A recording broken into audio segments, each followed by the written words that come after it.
injection site preferences, and so many other questions today on Office Hours. Welcome, I'm Dr. Meghan. I'm a board-certified obesity medicine doctor and weight loss coach here to help you cut through the pseudoscience and noise in weight care. My approach combines evidence-based medicine with real behavioral change. So you don't just take medications, you actually transform your health. As always, these questions come from the community. So if you have a question afterwards, leave it in the comment section down below. I will find it and add it to the list. Hey, also, I'm offering an incredible opportunity. Every month, I work with a few of you to help completely transform your relationship with food, your relationship with exercise, whether you're on a GLP-1 or not. If this is you, if you are leaving results on the table, if you are not getting the results that you want, click on the website below, book a discovery call, and I'll tell you all about how I help people just like you. And as always, I can't answer personal medical questions because I'm not your personal doctor. So if your question does lean a little personal, I'm going to change it so it's more broadly educationally relevant. And let's get started. First question, do you have any advice on an injection site that has the best effect for the whole week? I get this question a lot. This is a great question. There is not great data yet in terms of what injection site is best. If you have a study that you think is great, please send it to me, but I have not found a really good one yet. You do want to make sure that you're getting the medication in the subcutaneous versus the muscle. And so for GLP-1 medications, essentially you can inject in the thigh, around the abdomen, not close to the belly button, or back of the arm. So number one, not great data, but you definitely want to make sure you're getting it not in the muscle. Don't go too far. You don't want to go too far with the needle. Number two, anecdotally, I've treated hundreds, if not thousands of people with this medication. I have patients who are like, yeah, when I switch to my arm or my thigh, or some people it's just the other side of their abdomen, they find that that's more helpful. But it's never, in my experience, it's never uniformly been, oh, it was always when people switched to the back of the arm, or it was always when people switched to the abdomen. I do think just logistically, it is easier to administer shots in the abdominal area, just in terms of positioning the pen. But some people really like to switch it. Some people don't. But some people do find a difference. So usually what I tell my patients is keep a record. Okay, let's get some data. Just get a notebook. Again, you're a science project. You don't want to eat sciencey, but think of yourself as a sort of science project in a way in terms of tracking what works. That is very helpful. So just keep track. Be like, okay, when I did 2 weeks back of the arm, then I did 2 weeks on the thigh. I did or give it a longer period of time. You might want to do a month. For anybody, and I will say, if I have a patient and everything's moving in the right direction, I'm probably not going to counsel them to change sites. But if I have somebody and they've been on a certain dose for a couple months, we're not planning on having them go up, but they do want to change things around, then we're not changing too many variables. You don't really want to change the dose and the site. You want to keep everything else the same and then just change one thing so you know what works. So bottom line, keep track of how long the effect is lasting on each dose. Keep track of where you injected yourself. Keep track of, did the food noise come back earlier? Did it stay away for a longer time? Keep track of these important points. And you might find that there is a particular spot that works better for you. But unfortunately, I don't have the magic key for everybody. But experiment, see what works for you, and let us know how you do. Next question. Why is weight loss on GLP-1 medication limited to 20% of body weight? I would think that as long as you're in a caloric deficit, you can keep losing weight, right? Okay. This is a great question. So the 20% number really just comes from the data, and that comes from the data for Zepbound. So it's just the average total body weight loss that they have found in the research that on average people are losing when they're on Zepbound and they have overweight or obesity. Now, Again, that's a bell-shaped curve, so it's not going to be everybody. Some people are going to lose more, some people are going to lose less. That's the average. But we also know that these medications, people don't keep losing weight. Eventually, there's a place where the medication takes them, and it happens to be around 20% for many people on Zepbound, about 15% for people on Wegovy.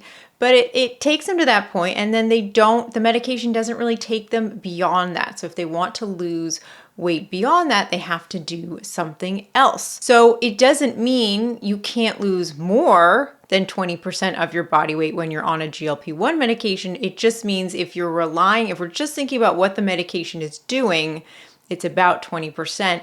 If you want to lose 30%, most likely if I have a patient who wants that, they're going to have to also do something else. They're going to have to make a lifestyle change or 2 lifestyle changes, or they may want to think about also adding bariatric surgery if they want to get to 50% total body weight loss. So the answer is yes, you can keep losing weight. It's just what we found that's as far as the medication gets us. Now, I will say this also hints at this idea of calories, like calories in, calories out, and then you should lose weight. But we do know now that weight loss is complex.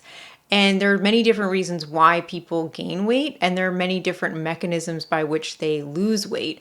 And there's a couple different mechanisms by which these GLP-1 medications work, which is what makes them so effective. So they're not just limiting the amount of food that people are taking in because they're feeling fuller for longer, but we think these medications are also really changing things in the brain to help with that energy balance in terms of energy storage, and fat burning, and that it also makes it slightly easier to lose weight from that perspective as well. So great question. You can lose more than 20%, but it will just have to be in addition to the medication, trying lots of other things, seeing what works. Next question. Okay, this is somebody who is on tirzepatide, no side effects, 10 months in, and 106 pounds lost. Congratulations. But I do count calories and macros. I like knowing where I am. I attribute this stuff to the reason I've not plateaued.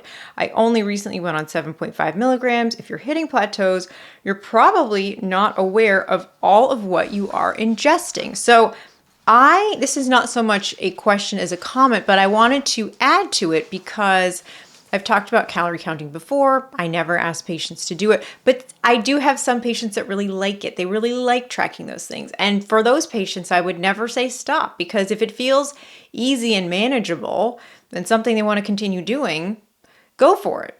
I just don't require it of patients. And sometimes I think it takes the focus off of other things, but some people love it.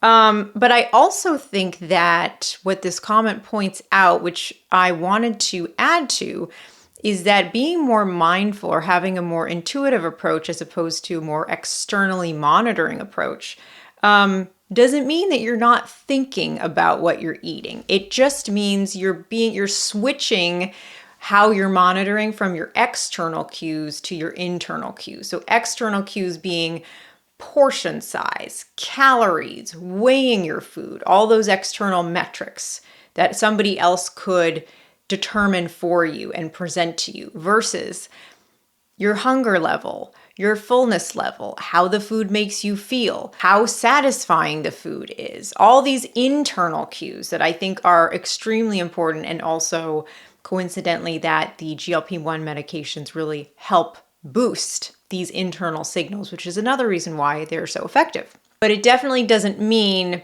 not thinking about anything. So it's being mindful, but it's being mindful in a different way. And I definitely want my patients to be aware of, I don't want people to be what I call like eating in chaos.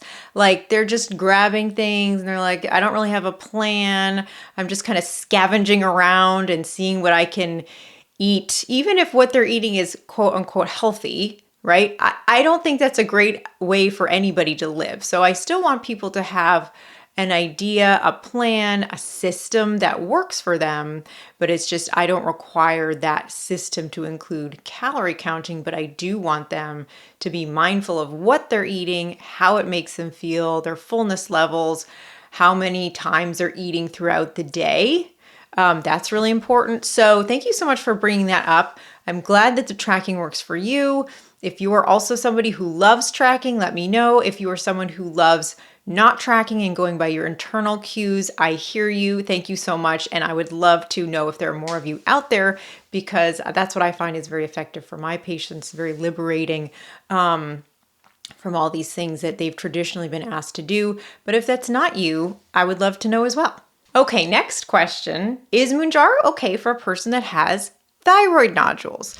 Great question. So one of the warnings on tirzepatide, on any of the GLP-1 medications, is if you have a personal or family history of medullary thyroid carcinoma or multiple endocrine neoplasia type 2, it's not a great fit.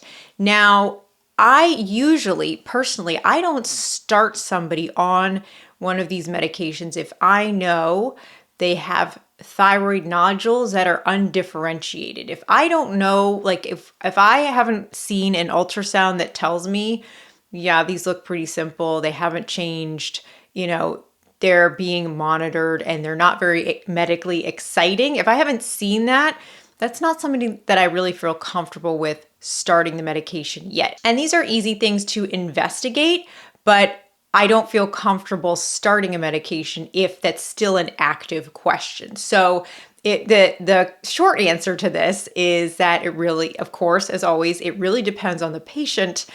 If I had a patient, I'm tracking I know what their thyroid nodules look like. I know they're stable. I know they're not medically exciting. I know that radiology does not feel like they need a biopsy. I know they don't have this family history. Then they're being actively monitored, but there's not a lot of questions surrounding them. Versus if I had a new patient who says, oh, by the way, also I have thyroid nodules.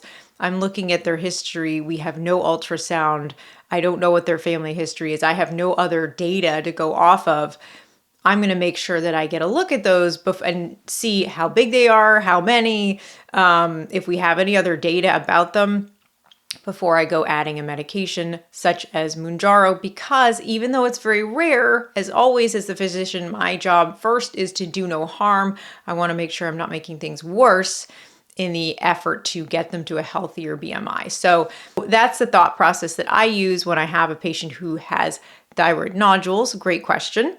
Again, as always, these questions come from the community. So if you have a question, leave it in the comment section down below and I will add it to the list. If you are on GLP-1 medication already and you are looking to get better results, if you are worried that you are leaving results on the table, remember that the medication quiets your hunger, but coaching quiets your mind. So a GLP-1 makes it easier to eat less, but coaching helps with getting rid of the habits that contributed to the weight gain in the first place. If that sounds like you, if you are struggling with how you're eating, how you're exercise, if there's a lot of chaos around your food and you're like, I could be getting better results with this medication, click on the website below, book a discovery call with me, and I will tell you all about how I help people just like you. Also, subscribe to this channel if you haven't subscribed already. Thank you so much for watching, and please be well.